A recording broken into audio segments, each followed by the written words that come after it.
Hi friends, welcome to Balu IQ YouTube channel.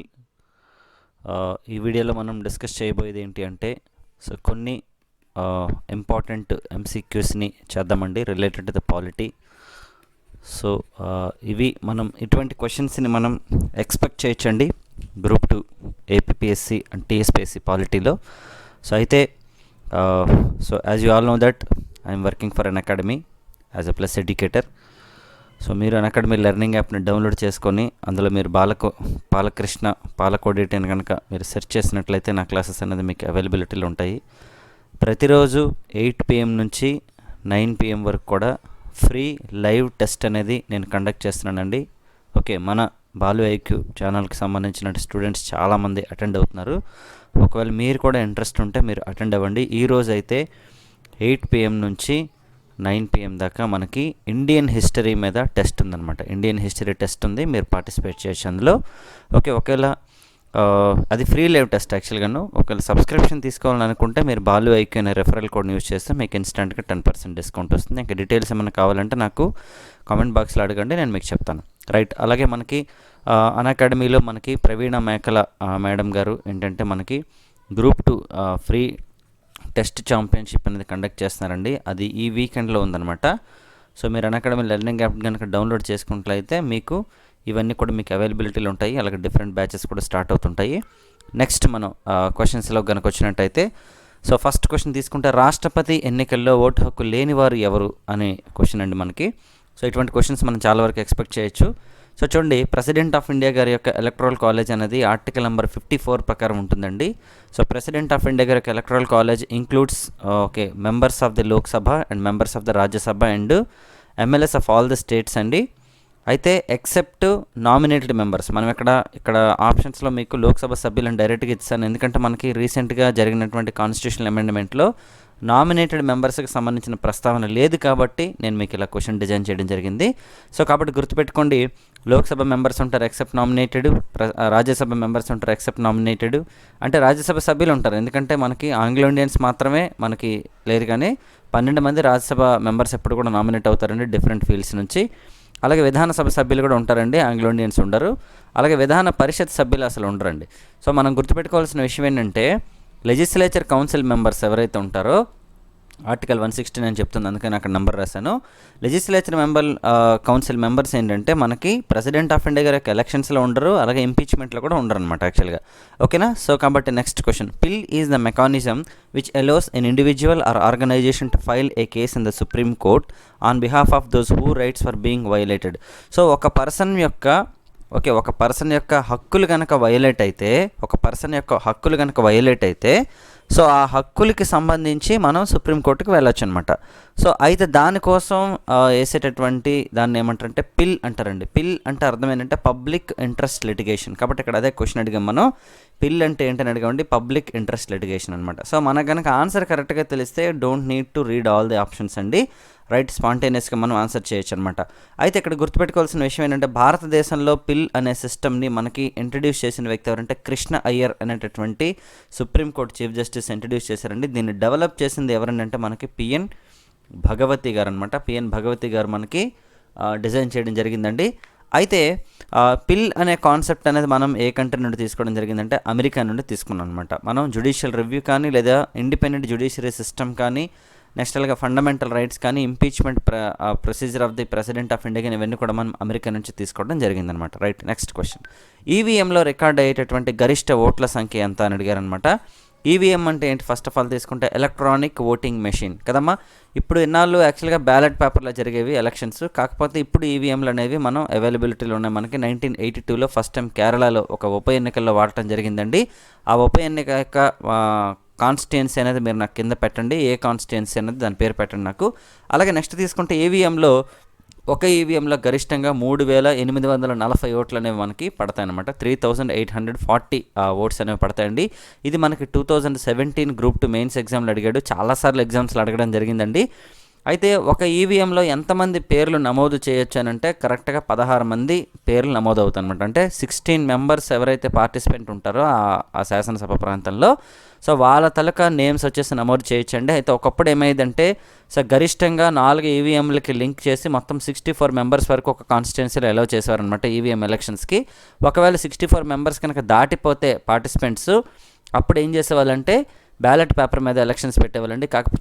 కాకపోతే నిజామాబాద్లో జరిగినటువంటి ఎలక్షన్ 2019లో జరిగిన లోక్సభ ఎలక్షన్స్లో మాత్రం సో అత్యధికంగా పార్టిసిపేట్ చేసినప్పటికి కూడాను మనకి ఈసీఐఎల్ ఏదైతే ఉందో electronic corporation of India limited అతిపెద్ద ఈవీఎంని తయారు చేసి అక్కడ ఎలక్షన్స్ పెట్టడం జరిగిందనమాట. అలాగే నెక్స్ట్ ఇంకా మనం తీసుకున్నట్లయితే ఓకే, అలాగే ఎలక్షన్ కమిషన్ ఆఫ్ ఇండియా గురించి తీసుకుంటే మనకి పార్ట్ 15 ఆఫ్ ద కాన్స్టిట్యూషన్ ఓకేనండి deals with the election commission అండి ఫ్రమ్ ద ఆర్టికల్ నెంబర్ 324 నుంచి 329 వరకు. సో మనం ఓట్ వేసేటటువంటి ఏజ్ ఎంత అంటే మనకి 18 ఇయర్స్కి మనం ఓట్ వేయచ్చు అనమాట. అకార్డింగ్ టు ద ఆర్టికల్ 326 మనం ఓట్ వేస్తాం కదమ్మా. సో నెక్స్ట్ క్వశ్చన్ తీసుకుందామండి. Which one of the following statements is not correct with the Indian context అన్నాడు మనకి. సో ఫస్ట్ స్టేట్మెంట్ ఏంటంటే the president of India is a signatory head of the executive, ఇది సరిపోయింది కదమ్మా. రాష్ట్రపతి మనకి మెయిన్ హెడ్ అనమాట, ఓకే, ఎగ్జిక్యూటివ్ హెడ్ అనమాట, కార్యనిర్వాహక అధికారాలకి మెయిన్ అధికారి. అలాగే the prime minister exercises the real power in the name of the president of India, ఇది కూడా సరిపోయింది. ప్రధానమంత్రి ఏంటంటే ఒరిజినల్ పవర్స్ని ప్రెసిడెంట్ గారి పేరు మీద కూడా తీసుకోవడం జరుగుతుంది. థర్డ్ వన్ ఏంటంటే the president of India is elected by the members of parliament and members of the legislature assembly. మనం ఫస్ట్ క్వశ్చన్లో చూడడం జరిగింది. సో లోక్సభ ఎంపీస్ అలాగే రాజ్యసభ ఎంపీస్ అలాగే next MLAs of all the states elect చేస్తారండి ప్రెసిడెంట్ ఆఫ్ ఇండియా గారిని. అయితే next fourth statement the prime minister of India is elected by the members of parliament అన్నాం. సో గుర్తుపెట్టుకోండి, ఇక్కడ మెంబర్స్ ఆఫ్ పార్లమెంట్ కాదండి, Lok Sabha members యొక్క మెజారిటీని base చేసుకొని మనకి ప్రైమ్ మినిస్టర్ గారు ఎలక్ట్ అవ్వడం జరుగుతుంది. కాబట్టి D is the wrong answer అనమాట. సో కాబట్టి ఫోర్త్ క్వశ్చన్ యొక్క ఆన్సర్ వచ్చేసి మనకి D. Right, next question. So the idea of the rule of law is taken from అన్నాడండి. ఇక్కడ చూడండి, సమన్యాయం, చట్టంచే సమన్యాయం అనే కాన్సెప్ట్ మనం తీసుకున్నది బ్రిటన్ నుండి తీసుకున్నామండి యాక్చువల్గా. సో ఇది యాక్చువల్గా మనకి ఆర్టికల్ 14లో చెప్తుంది ఈక్వాలిటీ బిఫోర్ లా అనేది. But rule of law concept వచ్చేసి మనకి equality before law is different and rule of law is different అనమాట. సో కాబట్టి చట్టమే మనకి రూలింగ్ చేస్తుంది అన్నట్టు అనమాట యాక్చువల్గా. ఇది బ్రిటన్ నుండి తీసుకోవడం జరిగిందండి. సో బేసిక్గా fundamental rights has taken from the okay మనకి మనం ఆర్టికల్ 12 నుంచి 35 వరకు మనం ఎక్కడి నుండి తీసుకోవడం జరిగిందంటే అమెరికా నుండి తీసుకున్నాం. పార్ట్ 3లో ఉంటాయి ఇవి. సో జర్మనీ కాన్స్టిట్యూషన్ ఏం తీసుకున్నాం మనం అంటే okay suspension of the fundamental rights during the national emergency. ఓకేనండి, అత్యవసర పరిస్థితుల్లో ఫండమెంటల్ రైట్స్ని రద్దు చేయొచ్చు అనే కాన్సెప్ట్ జర్మనీ నుండి తీసుకున్నాం. ఇన్ఫ్యాక్ట్ ఏంటంటే there is only access for the president of India అండి to suspend the fundamental rights during the emergency. అలాగే ఫ్రెంచ్ కాన్స్టిట్యూషన్ మనం ఏం తీసుకున్నాం అంటే ఈక్వాలిటీ, లిబర్టీ అండ్ ఫ్రాటర్నిటీ అనే వర్డ్స్ తీసుకోవడం జరిగిందండి. స్వేచ్ఛ, ఓకే, సమానత్వం మరియు సౌభరతత్వం అండి. ఇది 1789లో జరిగినటువంటి ఫ్రెంచ్ రెవల్యూషన్ నుండి తీసుకోవడం జరిగింది. నెక్స్ట్ బ్రిటిష్ కాన్స్టిట్యూషన్ నుంచి పార్లమెంటరీ సిస్టమ్ కానీ స్పీకర్ కానీ లేదంటే మనకి ఇండిపెండెంట్ ఇంటిగ్రేటెడ్ జ్యుడిషియరీ సిస్టమ్ కానీ నెక్స్ట్ వచ్చేసి president of India is the nominal head of the union government అని కానీ రిట్స్ కానీ ఇవన్నీ కూడా మనం బ్రిటన్ నుండి తీసుకోవడం జరిగిందండి. సో యూఎస్ నుంచి ఇంకా ఏం తీసుకున్నాం అనేది మనం లాస్ట్ క్వశ్చన్లో డిస్కస్ చేస్తాం. సో నెక్స్ట్ వన్, క్రింది ఏ రాజ్యాంగ సవరణ ద్వారా ఢిల్లీ మరియు పాండిచ్చేరి సభ్యులకు రాష్ట్రపతి ఎన్నికల కాలేజీలో స్థానాన్ని కల్పించారు? చూడండి, according to the 54th article ఏంటండి అంటే మనకి ఇండియాలో టోటల్గా ఓకే ఎంతమంది పార్టిసిపేట్ చేస్తారు అని అంటే ఎలక్షన్స్లో మనకి ఇండియా మొత్తం మీద తీసుకుంటే 790 మెంబర్స్ ఉంటారు యాక్చువల్గాను. అందులో 543 అండ్ మనకి 233 మెంబర్స్ వచ్చేసి 776. అంటే ఇక్కడ ఇద్దరు ఆంగ్లో ఇండియన్స్ పార్టిసిపేట్ చేయరు. ఇక్కడ రాజ్యసభకి నామినేట్ అయినటువంటి వాళ్ళు కూడా మనకి పార్టిసిపేట్ చేయరు అనమాట. ఇక్కడ గుర్తుపెట్టుకోండి, 776 మెంబర్స్ పార్టిసిపేట్ చేస్తారండి. అయితే ఎలా ఈ 776తో పాటుగా మళ్ళీ 4120 ఎమ్మెల్యేస్ ఉంటారు భారతదేశం మొత్తం మీద. అయితే మనకి ఇదివరకు పాండిచ్చేరికి సంబంధించి ఒక 30 మంది ఎమ్మెల్యేలు ఉన్నప్పటికి కూడాను వాళ్ళు ఎప్పుడు కూడా రాష్ట్రపతికి ఎన్నికల కాలేజీలో వేయలేదండి ఓట్లు. కాకపోతే 69th కాన్స్టిట్యూషనల్ అమెండ్మెంట్ ద్వారా 70 మంది ఎమ్మెల్యేలని క్రియేట్ చేయడం జరిగిందనమాట. ఢిల్లీకి నేషనల్ క్యాపిటల్ టెరిటరీగా మార్చారు.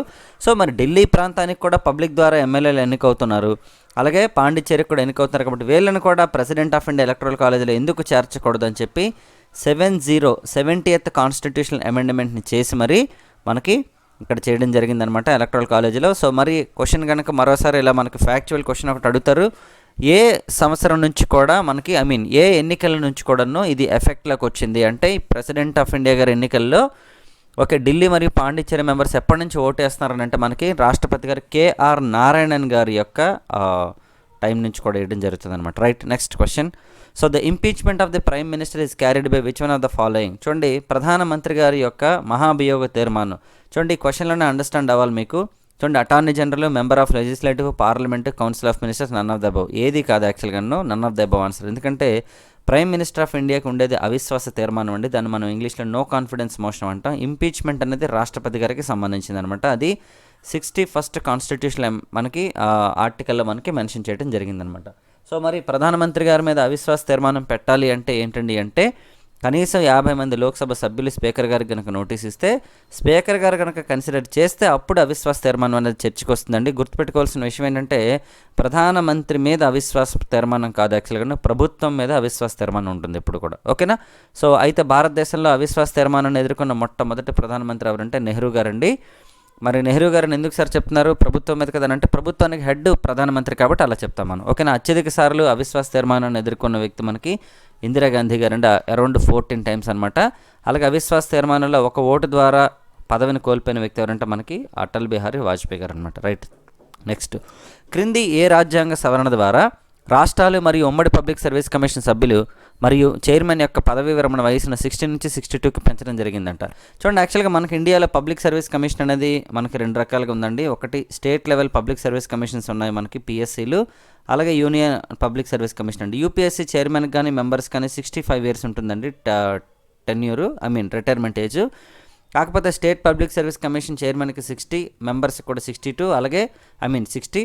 అలాగే జాయింట్ పబ్లిక్ సర్వీస్ కమిషన్ కూడా 60 ఉండేది. కానీ 41st అంటే 41వ రాజ్యాంగ సవరణ ద్వారా ఏం చేశారంటే దీన్ని 60 నుంచి 62కి చేశారండి 1976లో. Right, so these are the important questions అండి. ఓకే, ఈరోజు సెషన్లో మనకి. సో మీకు గనక ఈ క్వశ్చన్స్ అలాగే దీంతలకు ఎక్స్ప్లెనేషన్ మీకు నచ్చినట్లయితే 8 to 9 ఫ్రీ లైవ్ టెస్ట్ ఉంటుంది. మీరు నాతో లైవ్లో చాట్ చేసుకోవచ్చు కూడాను. చాలామంది స్టూడెంట్స్ అటెండ్ అవుతున్నారు. ఇంకేమైనా డౌట్స్ ఉంటే నాకు డిస్క్రిప్షన్లో లేదంటే మీ తలకి కామెంట్ బాక్స్లో నాకు పెట్టండి, నేను మీకు రిప్లై ఇస్తాను. And thank you so much and wish you good luck all of you. So మనకి అప్కమింగ్ నోటిఫికేషన్స్ వచ్చే ఛాన్సెస్ ఉన్నాయి అతి త్వరలో, కాబట్టి ప్రిపరేషన్ మీరు స్పీడప్ చేయండి. Wish you all the best everyone. And మన ఛానల్ని మీరు సబ్స్క్రైబ్ చేసుకోండి, మీ ఫ్రెండ్స్కి కూడా షేర్ చేయండి. Thank you so much.